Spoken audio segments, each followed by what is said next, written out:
Just the move to bring up Pergett. Do we know who's going to go down in his place? Brazobán, his option. Yeah. There was a report that he had gotten an MRI. Is he okay? Yeah, he did. Because yesterday after he pitched, he kind of said something about his thigh, and we want to do what's best for the player and what's right for the player. So, sent him for an MRI today and came back clean. So his option. Jerry. Carlos, how concerned are you about the bullpen behind Edwin and piecing together the outs between your starter and him? For tonight? No, in general. I'm not concerned. We got the weapons, we got the guys. I know it's been hard for Helsley since we acquired him, but our job is to get him right. But I really feel really comfortable and good with the guys that we got there, to get the ball to Edwin. Anthony? You have on the game notes anyway, you have a TBA where Senga's next slot would be in the rotation. Is he good to go for that? Yeah, he's pitching on Sunday. He's making the start. Mike? Carlos, you look at what Marte and his leadership and what it means to that clubhouse. How do you see it on a daily basis with him? Yeah, he's been a sneaky, quiet leader, when he's on the field, when he's on the lineup, with the way he goes about his business, and then when he's not playing, just the interaction and just kind of like the way he prepares and how steady he is, just his experience in sharing with everyone, and kind of bringing everyone together, especially going through some of the tough times, some of the stretches, and it's been hard for us. You count on guys like him that has been in this league for a long time, and they understand like the ups and downs, but also the sense of urgency of finding ways to turn things around. And he's been a total pro. I feel like after the first month or so, where he was kind of adjusting to this new role, he kind of rolled with it. And he wants to win. That's the biggest thing for him at this point in his career. Like doing what he needs to do and help everyone around him to make sure we're doing what we need to be doing day in and day out to win baseball games. And he's been a star for us. He and Soto seem to have developed a tight bond. What do you think that's meant for Juan in his first year coming over here? Yeah, I feel like since day one in spring training, Juan has been relying a lot on Marte, and I think it happened organically. But I feel like the two of them continue to kind of just gel and just help other guys around them as well. But I want to say go back to the first month or so. I think Marte was a big influence for Juan. Laura? It seems like when Helsley has struggled, a lot of hitters are sitting fastball. Is there a concern at all that guys know essentially what's coming? You're always concerned, especially when you see some comfortable swings that they're taking off his fastball, and they're taking some of the breaking balls. But some of them have been non-competitive pitches as well, like ball out of the hand, fastball not elevated enough. When he's throwing that fastball bell high or elevated it, that's when he gets swing and misses. And I feel like we feel like he's a little bit of both execution and guys just taking comfortable swings off him. Dave on the left. Carlos, as much as offense just goes up and down during the course of a season, that the stretch you guys are on now since the start of August is your best of the year. And some of the guys just said it just took a while for kind of everybody to kind of be in the same spot with the good at-bats and stuff. Do you see it that way too, that it just took a while for kind of everybody to kind of be in a good spot together? Yeah, and honestly, I think, I feel like approaches have been there, but just getting the results, that helps, when you hit a ball hard and, you got two guys on and it's right at someone and you're making that right turn back to the dugout, like, yeah, good swing, but, you need those to start falling. And I feel like now we're getting, the balls to get through, find some grass. But also I like how we're using the whole field. We're not just trying to go out and hit a 3-run homer and swing for the fences.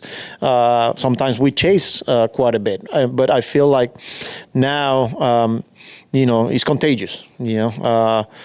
one guy doesn't get it done. We've been getting a lot of 2-out hits. But I think the key for us is just continue to create traffic, because when you look at the names that we got on that lineup, you feel good with anybody there with traffic. So I think it goes back to creating those opportunities. And, I like where we at as a whole.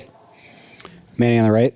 Along the same lines as Mike's question about Soto and Marte, just how unique is it, considering that, in a way, Soto almost replaced him in right field, that Marte has embraced him in that way? Like, what does that say about Marte? Yeah, I mean, and as soon as we signed Juan, I think Marte was one of the first one that was very vocal about it and welcoming him and all that. And when we reached out to him, he wanted to be a part of the team. Like, I know the role is going to change. I just want to win, So from the very first day, I remember having that conversation, over the phone after we signed Juan, and he was like, man, I want to stay, because there was a lot of rumors whether he was going to get traded or not.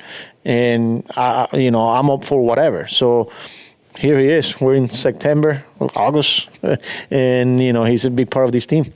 And just on a separate note, Tyler Rogers, his stuff, nowadays we talk about velo and, spin rate and everything. His stuff isn't, on paper, doesn't seem overwhelming, but he still gets results. What do you see from Tyler Rogers? How is he able to, is it just his pitching motion? Like, yeah, he's a completely different look, man. The ball's coming out of the hand from a slot that nobody in the game does that, And then he's just, before you know it, it feels like the ball's on you. And he's got movement. He's able to manipulate the baseball, elevate it when he needs to, spin it when he needs to, take some when he needs. Like, there's a lot of different ways that he can play around with the ball, and especially coming from that slot, like. It's hard, Guys put the ball in play, but like he knows how to limit damage. Hannah. Oh, Disha will go first. Hi, Carlos. Just have you considered using Helsley in lower leverage situations, or is that kind of impossible given the way the bullpen is set up right now?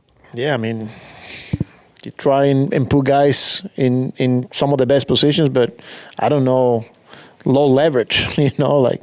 We're playing high leverage games pretty much every night, and you're trying to match up as much as possible, trying to give him an easier lane at times. Like yesterday, I went Rogers against the top of the lineup thinking, okay, he'll get, there's not an easy lane against that lineup, obviously, but you're trying to and mix and match and who you have available, who's not. Like, do I want to give him a softer? Of course, but the game will dictate, and he's elite, even though we recognize that it's been a battle for him. But yeah, he's been in play. Abby. Helsley didn't pitch a lot of back-to-back outings with St. Louis the last few years. Do you guys have to sort of be careful to, I don't know, maybe not limit his workload, but sort of mimic the same workload that he had in St. Louis to ease the transition? No, not really. I think as a closer, if you're not winning a lot of games, you're probably not going to be pitching back-to-backs. But if you're winning, and this is a guy that saved, 49 games, there's a lot of experience there with him going back-to-back. We're not worried about the usage and whether he's pitching on back-to-back games and getting the proper rest. I think it comes down just executing and cleaning some things up mechanically. And kind of switching gears a little bit, but Tyrone Taylor has had a pretty good week offensively. What's changed with him? You got to give him credit, because there was a stretch for like 2 weeks where he didn't get a start, and he kept working hard until he finally got a chance. And it's like kind of like, let me show you what I can do, and getting results. Obviously, he's getting himself in better position to not miss fastballs, because I feel like at times, or for a long period of time, he was missing a lot of good fastballs to hit. Well, right now I feel like he's putting the barrel and he's getting good results, and the confidence obviously builds up, and he's been really good for us. Hannah. Over here.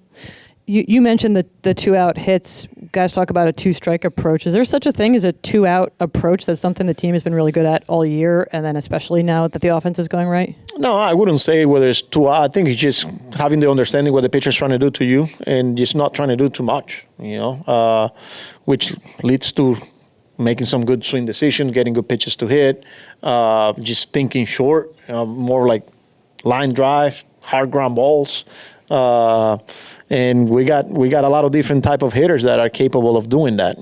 Guys that can put the ball in play, guys that can go the other way, but we also got guys that can hit the ball out of the ballpark. But I think it's just a combination of a lot of things. But I don't think we'll say, okay, there's 2 outs, we need to do that. No, it's just the same thing, but now we're getting the results.